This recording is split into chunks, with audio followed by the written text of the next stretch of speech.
Selamat pagi, salam sehat untuk kita semua. Pertemuan pada pagi ini kita akan membahas tentang pembelahan sel. Adapun tujuan pembelajaran, yang pertama memahami tentang pembelahan sel. Yang kedua dapat membedakan antara pembelahan mitosis dan meiosis. Pendahuluan, sel memiliki kemampuan untuk memperbanyak diri melalui proses pembelahan sel. Pembelahan sel dapat terjadi pada organisme uniseluler maupun multiseluler.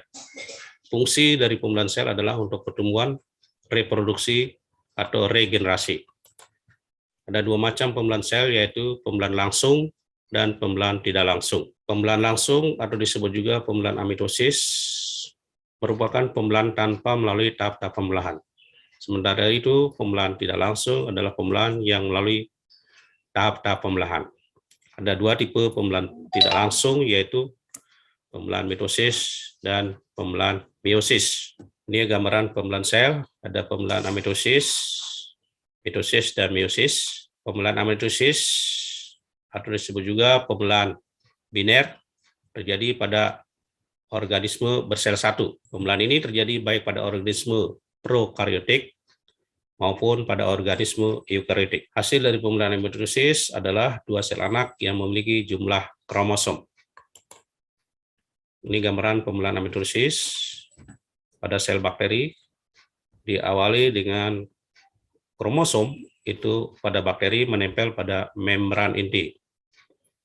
Kemudian bagian DNA, kromosom yang menempel mengalami replikasi. Selanjutnya sel mulai membelah, dan terakhir langsung terbentuk dua sel anak. Pembelahan mitosis terjadi pada sel-sel tubuh dan sel-sel endogamet. Sebelum lanjut pada pembelahan mitosis, dijelaskan tentang siklus sel. Ada dua fase utama, yaitu interfase dan mitosis, di mana interfase adalah fase persiapan sel sebelum membelah, sedangkan mitosis adalah fase pembelahan sel itu sendiri. Berikut penjelasan tentang fase-fase tersebut. Pertama, interfase merupakan fase terlama dalam suatu siklus sel. Ada tiga subfase dalam interfase ini, yaitu yang pertama subfase G1 sering disebut pertumbuhan primer. Pada tahap ini sel mengalami pertumbuhan sehingga tampak lebih besar. Dalam pertumbuhan primer terjadi beberapa peristiwa, antara lain pembesaran ukuran nukleus, penamaan sitoplasma, pembentukan DNA, pembentukan enzim, pembentukan protein, dan pembentukan tubulin. Yang kedua, subfase S atau sintesis. Pada tahap ini terjadi sintesis dan replikasi DNA, serta pembentukan histon. Selain itu terjadi pula pembentukan fosfolipid dalam jumlah yang besar. Yang ketiga, subfase G2 atau sering disebut pertumbuhan sekunder. Fase ini merupakan fase persiapan akhir untuk proses mitosis. Ini adalah gambaran siklus sel, di mana ada tahap interfase, kemudian ada tahap mitosis. Pada interfase, seperti disampaikan tadi, ada tahap G1, S, dan G2. Sedangkan pada mitosis, ini ada tahapan profase, metafase, anafase, dan telofase. Pada akhir interfase, sebuah sel sudah memiliki nukleus dengan satu atau dua anak inti. Mitosis merupakan pembelahan sel yang menghasilkan dua sel anak yang sama persis dengan sel induk, termasuk jumlah kromosomnya. Mitosis terjadi pada sel-sel yang aktif membelah karena berada pada masa pertumbuhan.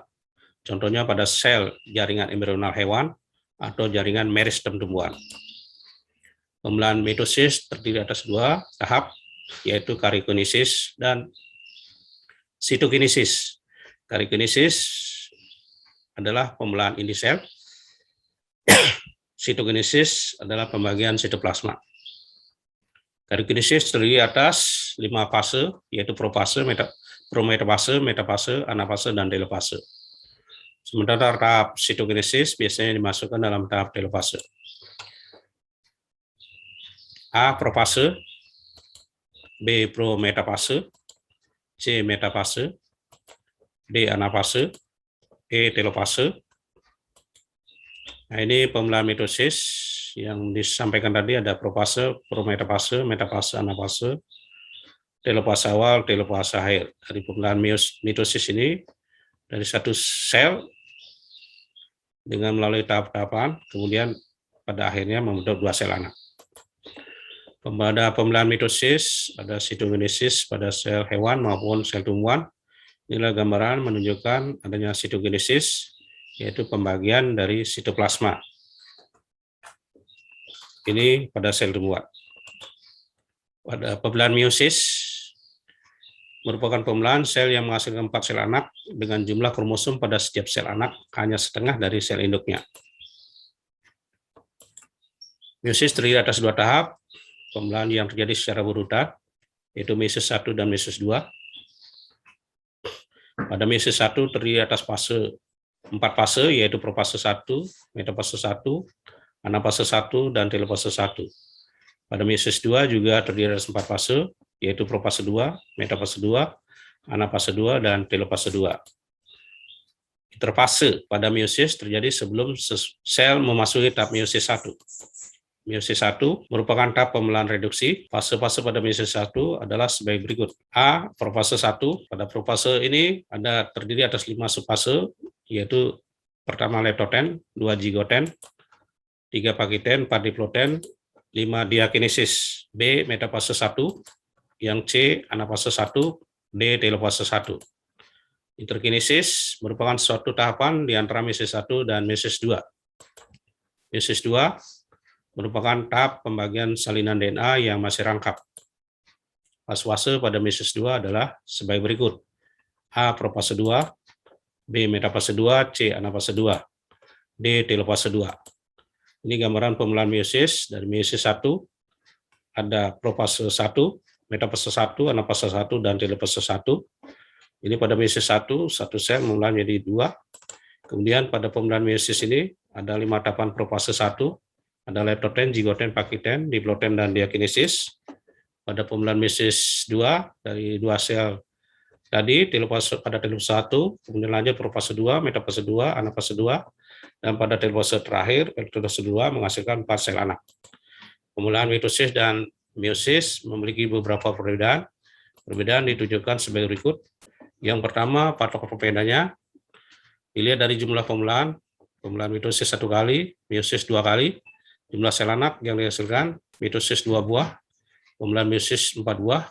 Pada sifat sel anak, mitosis identik dengan sel induk, pada meiosis tidak identik dengan sel induk. Jumlah kromosom sel anak pada mitosis diploid, pada meiosis haploid. Tujuan pembelahan pada mitosis memperbanyak jumlah sel, meiosis mengurangi jumlah kromosom. Faktor pembeda peranan bagi organisme multiseluler, pada mitosis menghasilkan sel somatik, pada meiosis menghasilkan sel gamet. Demikian informasi yang disampaikan pada pagi ini.